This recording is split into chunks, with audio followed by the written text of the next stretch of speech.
He nodded. "That paper I noticed on the seat beside you," he said. "Was that the Daily Telegraph?" "It was," I said. "It is." "Would you be a horse player?" "I've been known to take a chance," I said. He nodded. "How much of that $6.95 do you get to keep?" 51%, I said. "That's $3.54, he said, faster than I'd have been able to. "All right, I like you. I like the way you talk. You gave me a pleasant ride in, so here's your tip. You put that $3.54 on purple pecunia, it will bring you back a minimum of $81.42. I guess I looked blank. I didn't say anything. "Don't thank me," he said modestly, smiled and nodded, and turned away. The doorman picked up the luggage. "I wasn't going to," I said, but I don't think he heard me.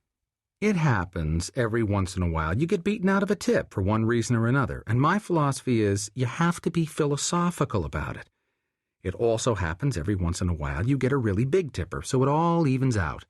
So I just shrugged and got back into the cab in the warm and went looking for a really big tipper. This was at about 9 in the morning. Around 11:30, I went over to my usual diner on 11th Avenue and had a coffee and a Danish, even though I'm supposed to be on a diet.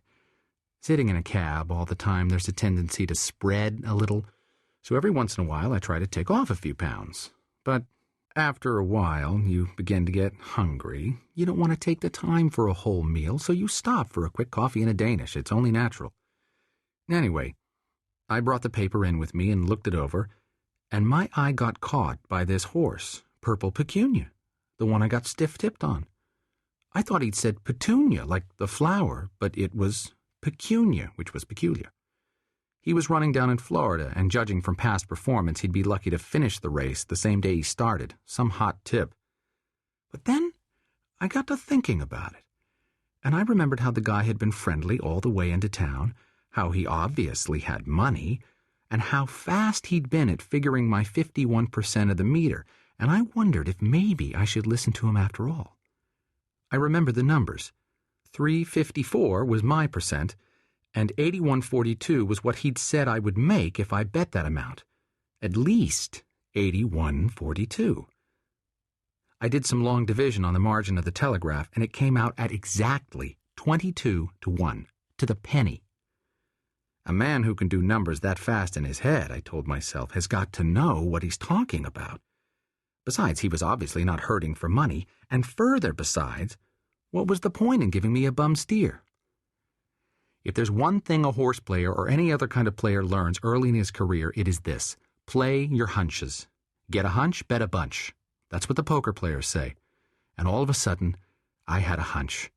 I had a hunch that fare of mine, who had just come up on a plane from someplace warm, let's not forget that, knew what he was talking about, and Purple Pecunia was going to romp home a winner, and some few people on the inside were going to walk away 22 times richer than they started, a minimum of 22 times. And I could use the money. There's a couple of regular poker games I'm in, and for about 5 weeks I'd been running a string of bad cards to make you sit down and cry. The only thing to do with a run like that is wait it out, and I know it. But in the meantime, I was spreading a lot of paper around. There were half a dozen guys with my marker in their pockets now, and one of them for $75, and frankly, I was beginning to get worried. If the cards didn't turn soon, I didn't know what I was going to do. So if I was going to put some money on this Purple Pecunia, and the tip should turn out to be good, it would be a real lifesaver and no fooling.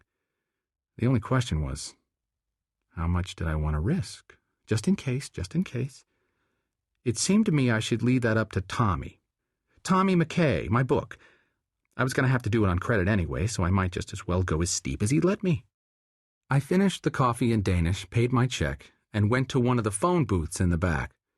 Tommy works out of his apartment, so I called there and got his wife. "Hi, Mrs. McKay," I said. "Is Tommy there? This is Chet." "Who?" "Chet. Chet Conway?" "Oh, Chester. Just a minute." "Chet," I said. I hate to be called Chester. She'd already put the phone down. I waited, thinking things over, having